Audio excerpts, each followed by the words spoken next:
मध्य प्रदेश के 15 जिलों में बारिश ने हाहाकार मचा दिया। भोपाल, हरदा समेत राज्य के कई हिस्से भारी बारिश से बाढ़ जैसे हालात से बेहाल हैं।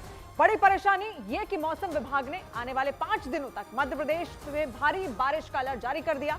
यानी आने वाले कई दिनों तक मध्य प्रदेश को मुसीबत का सामना करना पड़ सकता है। हालांकि वहां अभी भी हालात कम खतरनाक नहीं है। भारी बारिश की वजह से भोपाल और हरदा में तो हालात हद से ज्यादा बिगड़ गए। वहां कई घंटों तक लगातार बारिश हुई। इस वजह से नदी और नाले उफान पर आ गए। हरदा में तो सैलाब की चपेट में आकर एक बाइक सवार बह गया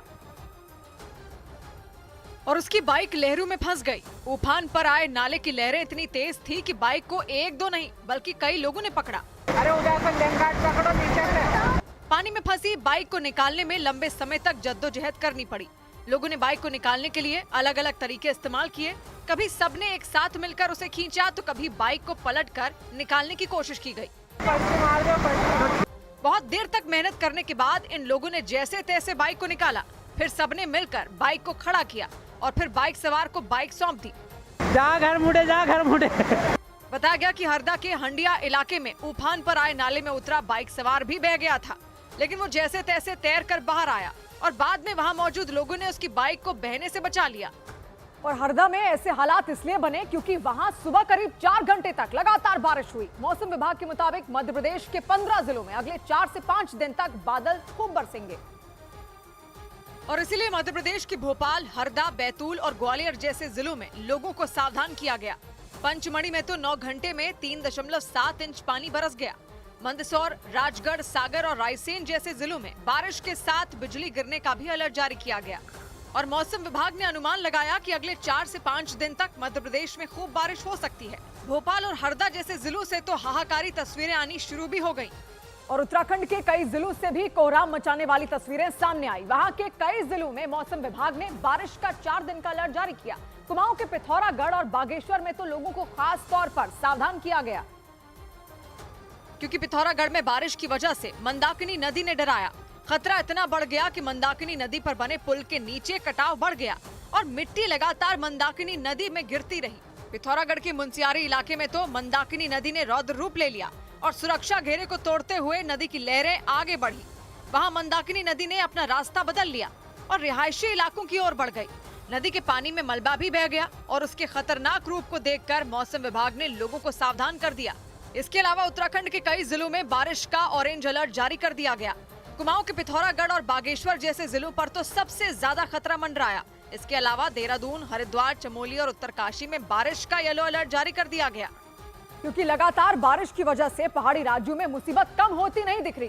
कहीं पहाड़ खिसक गए तो कहीं रास्ते जाम हो गए। कई इलाकों में सड़कें दरिया में बदल गईं और सामने आने वाली हर चीज बहाकर ले गई। एक दिन पहले हल्द्वानी से आई तस्वीरों ने तो डरा ही दिया था। ऐसा लगा था कि वहां की सड़कों पर समंदर आ गया हो, क्योंकि लहरें सब कुछ चीरते हुए बही और कई गाड़ियों को आधा डुबो दिया। रुड़की में भी कुछ ऐसा ही हाल नजर आया। वहां सड़कों पर कमर तक पानी भर गया और लोगों ने जैसे तैसे उसे पार किया। मौसम विभाग के मुताबिक उत्तराखंड के 9 जिलों में नदियों और नालों का जलस्तर बढ़ गया और इसीलिए प्रशासन ने लोगों से नदी के किनारे पर नहीं जाने की अपील की। इसके अलावा उत्तर प्रदेश के कई जिलों में भी बारिश ने लोगों की परेशानी बढ़ाई। बारिश की वजह से 24 घंटों में यूपी में 10 लोगों की मौत की खबर आई। हालात इतने बिगड़ गए कि यूपी के 20 जिलों के 60 से ज्यादा गांव डूब गए। इसकी एक बड़ी वजह नेपाल में आई बाढ़ को माना गया। इसके अलावा कई जिलों में हाहाकारी बारिश भी हुई और नदियां उफान पर आ गईं। लोग अलग अलग जगहों पर फंस गए। यूपी के हरदोई में तो सड़क के बीचों बीच पानी बहना शुरू हो गया, क्योंकि सड़क का एक बड़ा हिस्सा बह गया। नतीजा ये हुआ कि एक आदमी ने जान जोखिम में डालकर उसे पार किया और इसके लिए पाइप का सहारा लेकर धीरे धीरे उस पार से इस पार आया। हरदोई में जबरदस्त बारिश की वजह से कई गांवों पर असर पड़ा, क्योंकि नदियों के किनारे कटाव बढ़ गया। यूपी के कई और जिलों में भी गांव डूबे। सिद्धार्थनगर में भी कई गांव डूबे और लोग बेघर हो गए।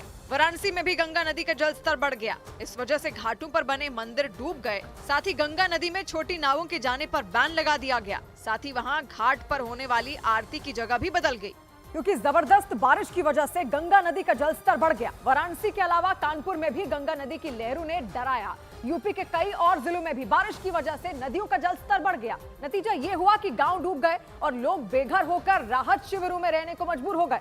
उत्तर प्रदेश के शाहजहांपुर में तो हालात इतने बिगड़ गए कि राहत सामग्री के लिए लूट मच गई।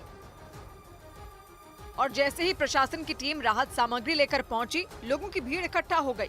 सामान लेने की होड़ लग गई। इसी बीच कुछ लोगों ने अपने आगे खड़े लोगों को गिराकर सामान छीनना शुरू कर दिया। ऐसा लगा कि लूट मच गई हो। जिसके हाथ में जो आया वो उसे लेकर निकल गया। इस चक्कर में बहुत सारे लोग खाली हाथ रह गए, क्योंकि कुछ लोगों ने धक्का मुक्की की और गिरते पड़ते राहत सामग्री का सामान लेकर निकल गए। और वहां जुटे बाकी के लोग बस देखते रह गए और उनके हाथ कुछ नहीं आया। भगदड़ के बीच सरकारी कर्मचारी भी नजर नहीं आए। और बाढ़ की वजह से बेघर हुए कई लोगों को राहत का सामान नहीं मिल पाया। एक दिन पहले उत्तर प्रदेश के सहारनपुर से भी बाढ़ और बारिश की परेशान करने वाली तस्वीरें आई थी, क्योंकि वहां बारिश की वजह से मंदिर से लौटने वाले रास्ते में पड़ने वाली शाकंभरी नदी में अचानक पानी बढ़ गया था और देखते ही देखते दर्शन करके लौट रहे कई लोग उसमें फंस गए थे। इसके बाद आसपास के लोगों और पुलिस वालों ने उन्हें बाहर निकाला था। भयानक बारिश और पहाड़ी राज्यों से बहकर आने वाले पानी की वजह से सहारनपुर में बहने वाली हिंडन नदी में भी पानी अचानक बढ़ गया था और हालात डरावने हो गए थे। इसके अलावा उत्तर प्रदेश के गोरखपुर में राप्ती नदी खतरे के निशान से ऊपर पहुंच गई। वाराणसी और कानपुर में गंगा नदी खतरे के निशान के आसपास पहुंच गई। नेपाल की सीमा से लगे यूपी के कई और जिलों में भी परेशानी बढ़ गई। उधर महाराष्ट्र में भी आसमान से आफत बरसी। मुंबई में तो इतनी बारिश हुई कि महाराष्ट्र विधानसभा में विपक्ष के नेता विजय वडेट्टीवार के घर से पानी टपकना शुरू हो गया। मुंबई में सुबह खूब बारिश हुई, इस वजह से कई इलाकों में पानी भी भर गया। और हालात ये हो गए कि महाराष्ट्र विधानसभा में विपक्ष के नेता विजय वडेट्टीवार के घर में पानी टपकना शुरू हो गया। बारिश की वजह से उनके ड्राइंग रूम की छत टपकी और इसीलिए वहां बाल्टियां लगानी पड़ गईं। अंदर में पानी आ रहा है और अभी बकेट लगाकर हम लोग इसकी व्यवस्था में लगे हैं। मुंबई में जबरदस्त बारिश के बीच विजय वडेट्टीवार ने अपने सरकारी बंगले का हाल खुद मीडिया को दिखाया, तंज भी कसा और इस बात पर चैन की सांस ली कि उनके बेडरूम में पानी नहीं टपका। नसीब से मेरे बेडरूम में पानी नहीं आया। मौसम विभाग ने 2 दिन पहले मुंबई समेत महाराष्ट्र के कई जिलों में बारिश का अलर्ट जारी किया था। मौसम विभाग ने महाराष्ट्र के रायगढ़ में बारिश का रेड अलर्ट जारी किया था। इसके अलावा मुंबई, ठाणे और रत्नागिरी में बारिश का ऑरेंज अलर्ट जारी किया गया था। और सुबह सुबह मुंबई में अनुमान के मुताबिक बारिश शुरू हो गई और कई जगहों से जलभराव की शिकायत आई। विधानसभा में विपक्ष के नेता के घर से पानी ही टपकना शुरू हो गया।